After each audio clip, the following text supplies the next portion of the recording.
Please subscribe to help you and your motorcycle perform better. Well, grips are usually better. Okay. Just because you've got cables and everything in the way, that's when things can go south in a hurry and you break stuff. Kiwi engineering. All right, jack her up. That's good. All right, pull that one tight. Yep. All right. Well, let it go. I've got the bike. Take the jack away. Need to go up a bit higher. We just stretched Yep. the ground. Okay. And that's the whole point. Now, if you wanna, are you wanting to leave the jack on it? You're the boss man. Well, if that jack doesn't leak, we're fine right there. It should be fine there. Yeah. All right, game on.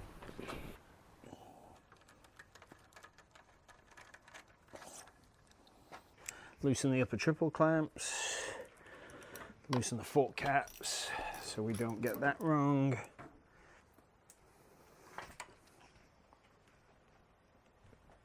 And there's one.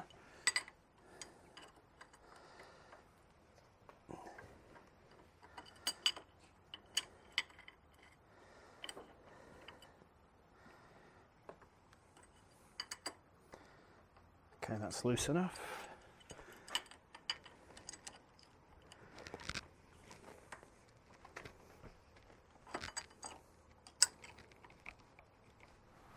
I can do a socket if it's easier. For reassembly, it will be. So if you've got that socket, which I think will probably be a 24. Yes, it is. Is it really? Yep. What a guess. Okay.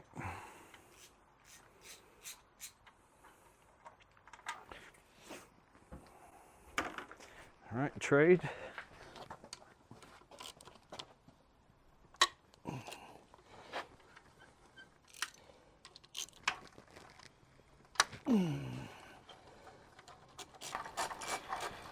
So for the purpose of this video, Dave, what are we doing? We're showing everybody from start to finish what's involved in the entire process. And then you are sharing your own personal truth about how it was. So that's out. Go ahead and slide the other one off. Now, if you have bungee cords, generally we hang them like that. I can do bungee cords. Okay, and that way they don't scratch your rim.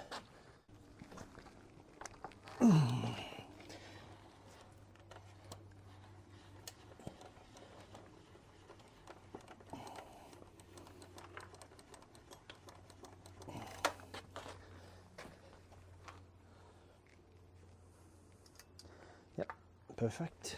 All right.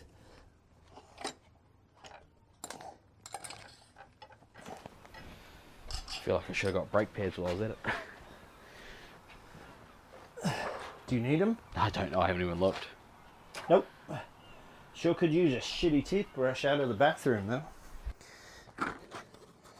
Get those calipers clean.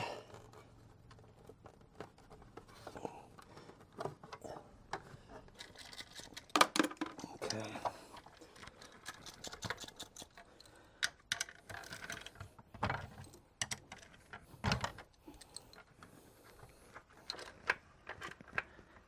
That's all the way to the forward now. There we go. Okay. We're going to lay them in the exactly as they come off. So that goes like that. You've got that one out. So that stays that way on that side. Those go there. That goes there. That goes there.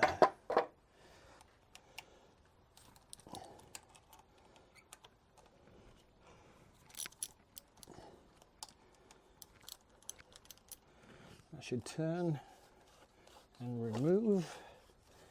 So how many Ks are on this? 25,306. At the top of the shock there's a spacer which is 150 millimeters long.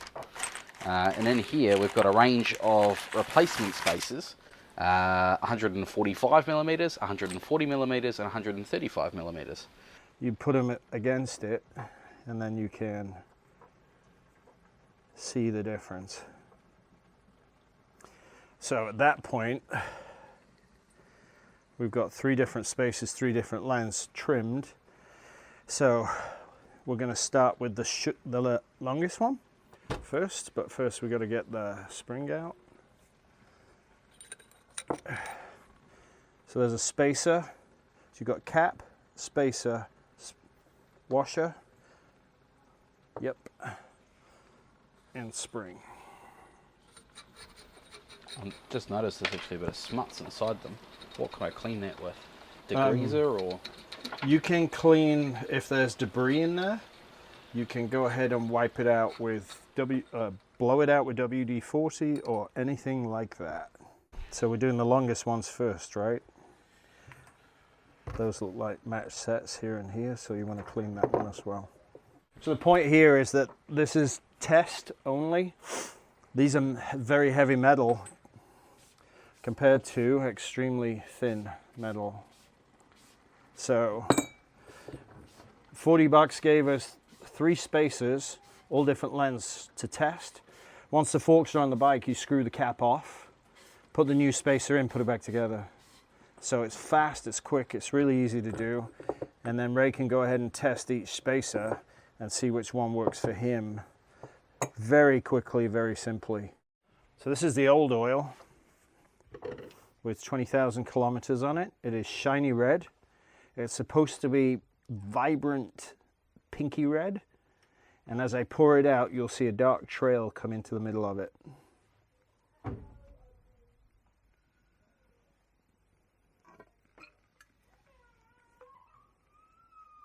And you've got to pump it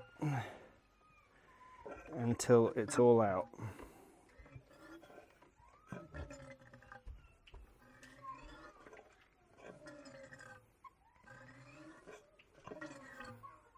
Now you can leave that overnight if you want every last drop out, or you can do what we call a dump and run. So when it starts to just drip, 99% of the oil is out, although I'm sure somebody will spend hours countlessly researching this with multiple tests. You'll hear about it in the comments. Oh, of course. So now it's dripping. It's actually much darker. So now all the metal that's in the oil is coming out. So you want to be patient. See it? All black. So that's all the metal that's in there from 20,000 kilometers dripping out. So if you want to do it properly, you strip the fork, you buy new seals, you put it all together, you clean every component with kerosene, whatever you want to do. So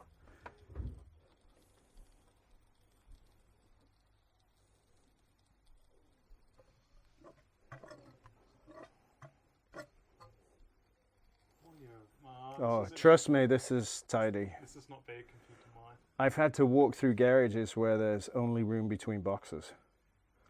It was very disconcerting. We have a no new boxes rule at my house. If my box comes in, a box has to go out. Yes, that's fair. You can use the gradations. Obviously, these are very fine, and figure out what came out, but you've got to put this in the same place because this is not a flat level engineering bench. So if we put it right here by those 3 dimples, okay, we are at, so that is, we are 3 marks short of 100. Now, like I said, that's supposed to be strawberry pink. So all that blackness in it is metal, because that spring is a very tight fit here. Look how long that is. As it compresses, it can't keep its shape, so it scrapes and scrapes. So how many times does a fork do that in a kilometer?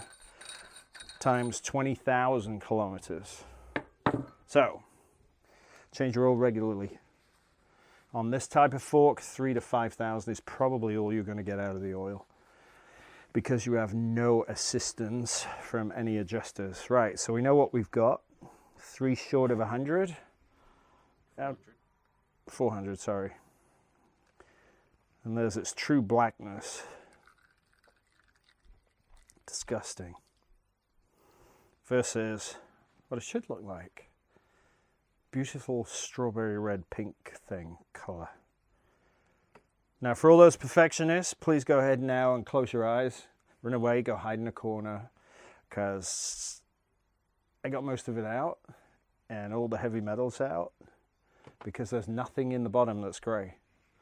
So because we are experimenting, first oil's going in. Right, so I am choosing Bel-Ray. Fork oil is a gong show. Somebody's 2 is somebody's 5 is somebody's 7.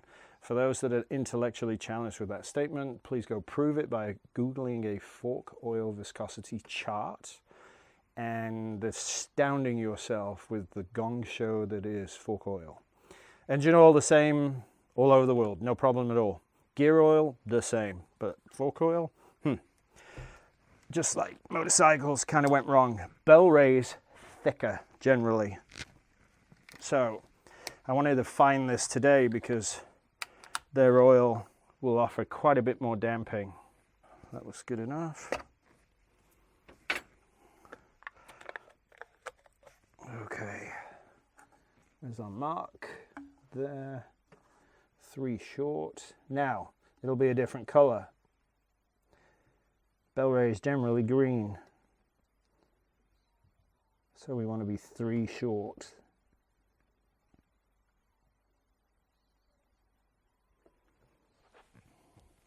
Same place, a tiny drip more, camera verification, 3 more. Right, close that off. So next part, pour this in. Don't be shy, just make sure it doesn't go all over the floor.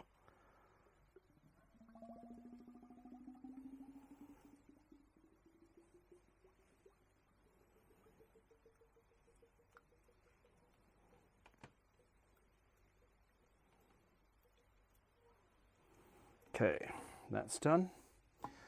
Now you have to exercise the fork to bleed it.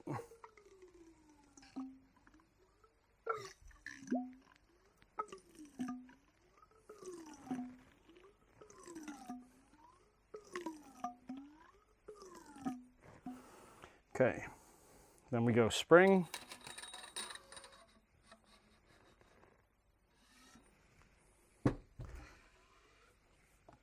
Washer. New spacer, sir. Thank you very much. Here's one I prepared earlier. Ta-da! Now, if you look carefully, that spacer's just below the cap. Sorry, the peak of that. So what we're looking at, what we call install preload, is how much of the cap sits up above the spacer. So now this one's shorter. This is measured as install preload with that sitting on top of the spacer. The shorter the spacer goes, the lower the cap sits in, right? So on yours, stock, you have no static sag at all because the spacer's too long. I had to put pressure on it to do it up. Right, so now I don't. So when that's in, So is there a reason why Yamaha would have done that? it's not just Yamaha. Does Yamaha make these forks? I don't know. Right. So usually with motorcycles you buy components from everybody, right? ECUs come from somewhere, perhaps wiring harnesses come somewhere else, and suspension generally comes from a third party, and that third party supplies it. So the question is, this went onto the Yamaha bike, but somebody said this was okay. Was it Yamaha? Was it somebody else? So static sag, we don't have a lot now that's screwed down, right? So what we've got to look at here is, can we go to maximum and bottom it? Yes. So you will hit bottom dead on.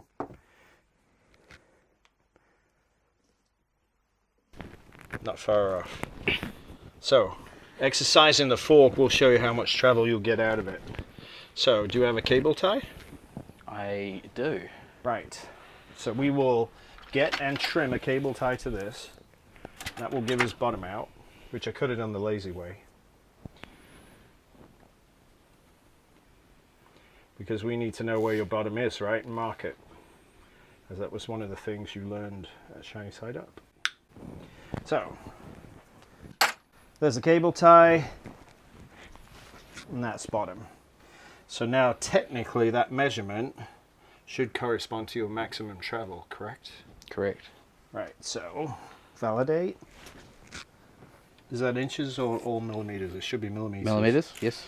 Right, so from the bottom of the cable tie 2 to the end of the dust seal, 120 mil. Yes. And if that's Hang your on. travel, we're in the right spot. Now, one of the things we complained about is no static sag. So on that biggest spacer, we don't have anything that's topped out. Because we're experimenting, we need to go ahead and try the small ones while we're here, right? Before we put the bike back together, because this is easy. Motomark does a fantastic job of cleaning all sorts of stuff. It is, it's brilliant. How's that sponsorship going? They'll be getting a letter through the mail shortly. Hilton at Motomark. Hi, Hilton. It's been a week or two.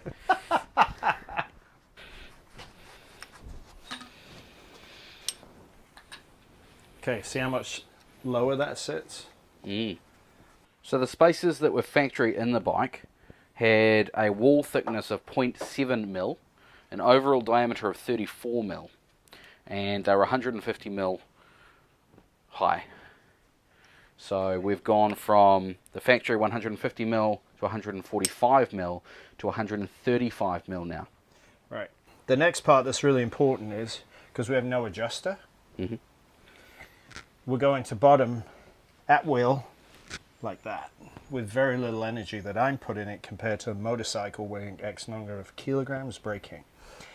So because I can do that at will, we have two ways of dealing with this. Drill and tap here and put a bicycle valve in it, which takes way too long, and it's too expensive because we have free oil. We are going to go ahead and add a little bit of oil at a time. The higher the oil level, the smaller the air gap. When you compress something, that air gap becomes compressed air and stops bottoming. So you've got to be really careful with how much you put in so that you don't overload the system. So at this point, that'll go down and sit.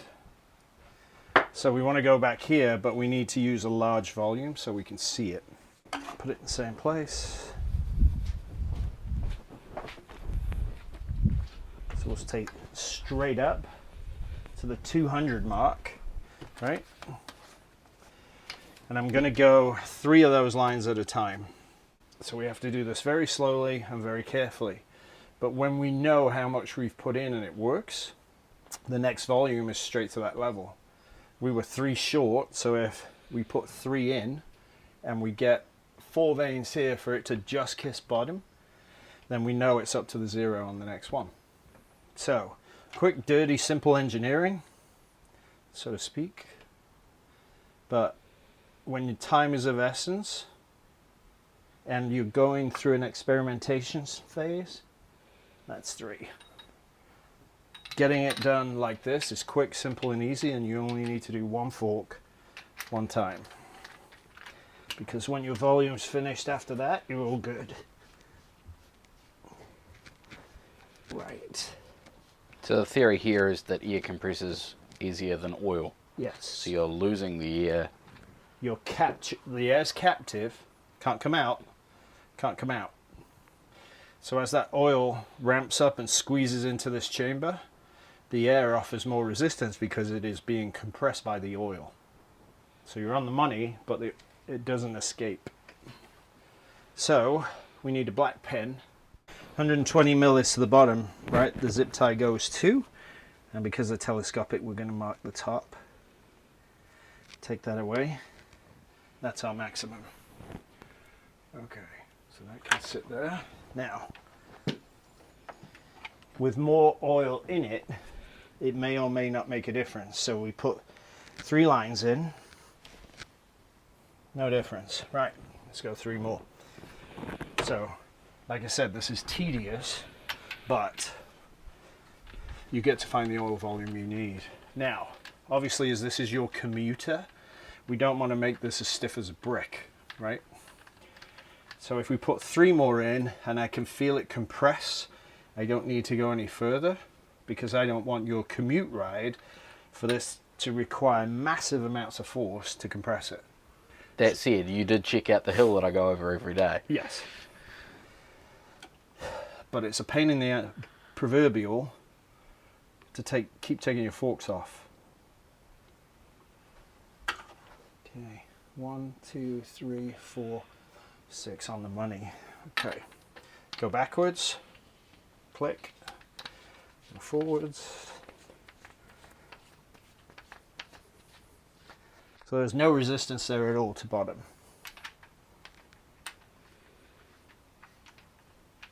Now, it's reset, black line.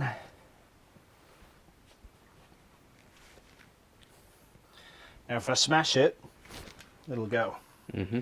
But if I'm gentle with it, it comes up short. Just. So I'm quite happy to give you this because it'll be really comfortable. But when you need to lean on it, you've got some resistance from compressed air. So we should see 3 less, correct, on the initial oil dump.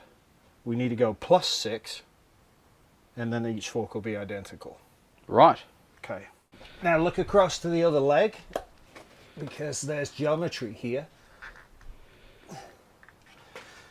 See that? You're at the joint of the fork cap and the tube. Well, I'm going to change that. Because your forks were so soft and bouncy, having the fork as long as possible made sure you didn't quite bottom out all the time. Now that we've got the right oil in it, and it will do the right thing, the next piece of the puzzle then is to find the geometry that works. So on the bikes I've done like this in the past, the geometry number that works really well here is +8 millimeters. Interestingly, when I got the bike, I had 10 mil out the top of the triple clamp. Yeah. But I used to catch the sump on speed humps. Ah. That's one of the dangers with soft suspension, right? I'm very annoying at this part of the process because it has to be perfect for my annoying perfect self. Right, so that one's done. Okay, we're just going to snug that there and there because I'm going to come back with the socket and tighten the cap up before we start reassembly. The other bonus is, because I took the right leg out first, that's the leg you always see, so you'll always be able to have the cable tie on there. Or if it's typical Wellington weather, it's dry for a minute and wet. Don't wash your bike. Let the dirty mark show you how far you've reached. All right, now the other side. Next piece of quality control are the spaces the same length, right? They look pretty close. Would they be? Would you expect to see them not the same length? I to date have never seen them be anything different than what they're supposed to be. So, personally, I would expect them to be the same length. However, this one has corrosion on it. Okay. What are they made out of? Mild steel. They are steel, right? Yeah, they will corrode. They're not aluminium, or for those in America, aluminum. Let's see what we get. So it's the same color. Did you buy this bike new? No, I got it with 12,000 Ks on it. All right, so the fork seals have never been changed, so that's the good part. So the oil's the same color. I have, with bikes that have had less mileage on them, found different colored oils in each leg, where they fixed one leg. Now, would the oil volume be the same? If we give it the same amount of time, it should be within 1 bar. So I think about 4 weeks ago, over dinner, we were talking about if you left this to sit, you would see it separate. Yes. It will. And you'd be astonished how much metal comes out. It generally takes about 2 to 3 weeks, especially in a cold climate, to settle out. That's about the right frequency of drips. And we're not at the same volume. No, we are about a bar and a half higher than previous. So it's close, but definitely no cigar. So we're still aiming for the 3 below 400 plus 6. Yes. Then we know pretty much identical volumes are in there. If you pour it out at the same time and it's the same oil, it's the same number of drips roughly in pace, and those drips are consistent in pace, you're about 99 point something close. Same spot. 400 plus 3, correct? Correct. Right.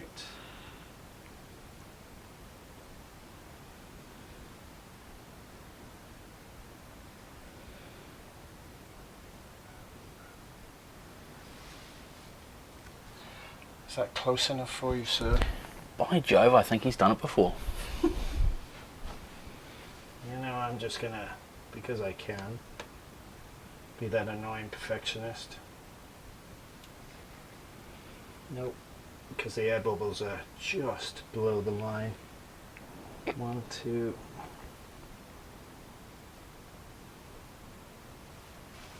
Three.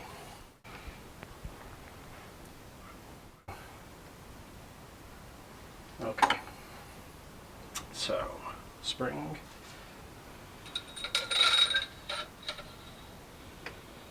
Washer. Exercise. Do it either way, with or without. Doesn't matter. 6 or 8 pumps is enough to deal with the air, get the oil behind the bushings.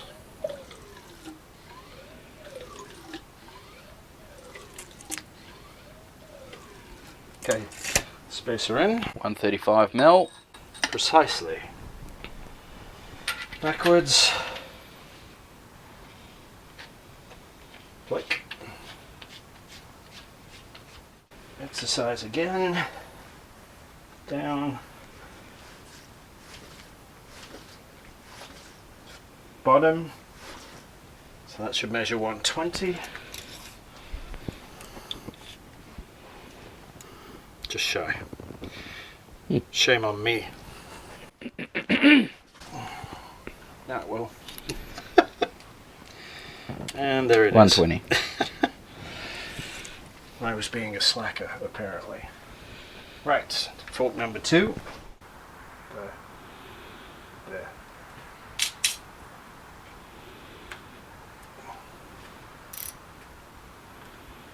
Come on.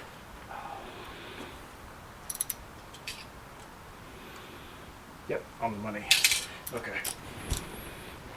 Right, if you want to grab the socket, Ray, off the bench to tighten the fork cap on this side, use my 3/4 drive. Sorry, 3/8 drive. Do we need to torque it up? We do not. Not on the fork cap, because it's basically snug and then nudge it, because the upper triple clamp bolt keeps it tight. So go around this side first. So snug, and then just a nudge. Good, that's it. Because this grabs that, which pushes against the tube and the thread, so the cap can't move. If you get that wrong, unfortunately, you destroy the fork cap, and in destroying the fork cap, then you have to go buy another one. So always tighten the caps first, and then tighten the upper triples last, so you don't make the mistake. These are generally 12 to 16 foot-pounds, in case you want to tomorrow torque them and check them and set them appropriately. For those playing at home, the fork cap has got no torque on it. There is a torque value in the manual. Again, if you want to start from scratch, you can, but I've done this a couple times. Right, so now the fun and games begin. Now, I'm going to hold this on the tire so you can look at the profile of the tire, and you can see how shaved the side of the tires are. The side of the tire is, especially on the, that will be the left edge Ray's finger is on, but the other side is massively worse. the rolling right side. So we're almost bald or Yeah. flat through the middle of that. Now gouge. see how sharp and defined the line is on the edge of the tire? Before the edge, actual edge of the profile. Talking here. The shiny black, how short that is.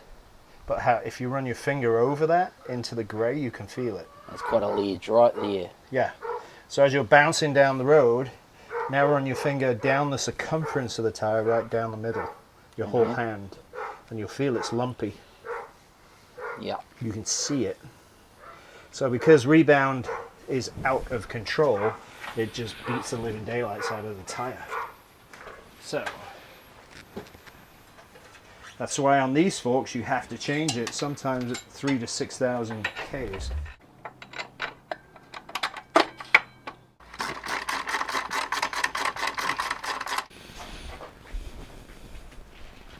It's gonna get such a telling off.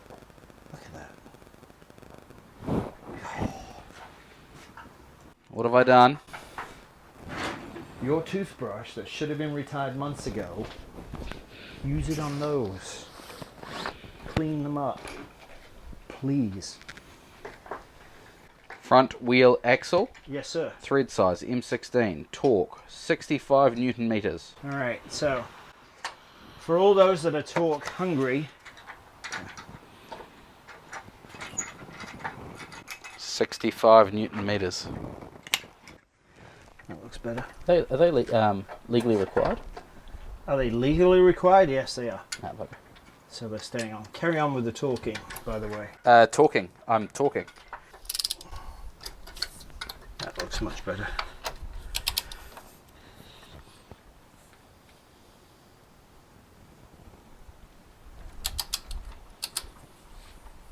Yep.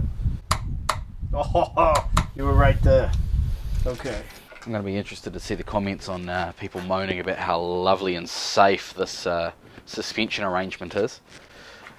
Well, there's a few comments now that have been posted of people that have done the job around the world and are absolutely in shock of how much better the bike handles. They were not convinced at all. And some people are still just pointing the finger at Yamaha, but to our point, who do they buy the forks from? We don't know. So, at that point, is that really not going to come off? There it is. At that point, the part should be listed in the owner's manual as to what brand of fork it is, right? And if it's not Yamaha and it's another company, it's another company. But still, somebody had to say it was okay. So what we've done to the forks tonight, Yeah. do you class as polishing a turd or the fix? The fix. I would say this is the blue collar fix, to be honest, because the fix is to buy Andriani cartridges, which is the cheapest thing you can do to get preload compression and rebound. So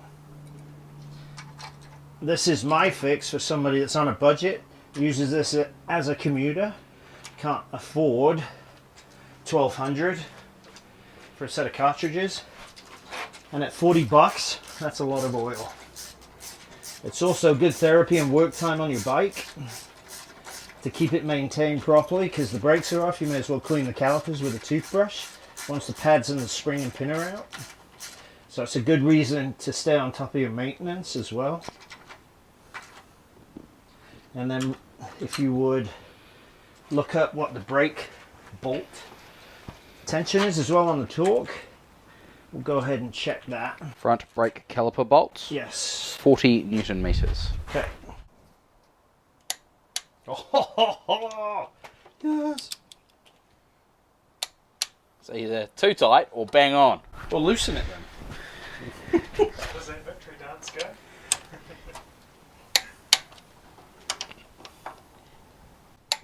So 40 Newton meters. Yes. How many ugga duggers is that? I think it's a gazillion.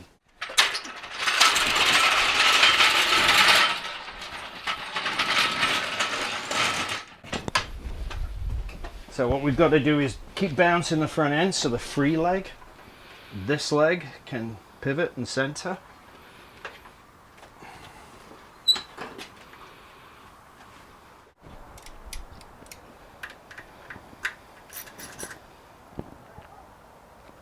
Okay. Now you remember how many times it bounced? Didn't stop bouncing, did it? No. So at that point, the thicker oil should flow slower. Mm-hmm. And in flowing slower, it shouldn't bounce. Just by changing the oil, you now have a massively more stable front end. So, go around the block. Let's see what you think. Hey superstars, Ray Heron here for Kiwi Rider. It's been about 5 days since we completed the suspension work on my MT-07, and I tell you what, the modifications Dave made to the bike have made a world of difference. If you've ridden an MT-07 and been around some twisty roads and noticed the bounciness and the pogo-ness, then maybe you should give this a crack for yourself and see what kind of differences you notice. I've noticed on my commutes and on a bit of weekend spirited riding that the modifications to the forks up front, the overfill of oil and removing a little bit of that air, have settled the whole bike, not just in the corners but on the straights. It's a whole lot more direct, it's a whole lot more precise, and it inspires a lot of confidence in the corners. So if you've got an MT-07 and you think, well, you want to upgrade the suspension, give this a crack first and make the most of what is pretty much a great bike apart from the suspension. That's the number one thing most people pick up on. Dave Moss can tune your suspension no matter where you are on the planet via his remote tuning service. Contact Dave on Facebook or by email, dave@davemosstuning.com.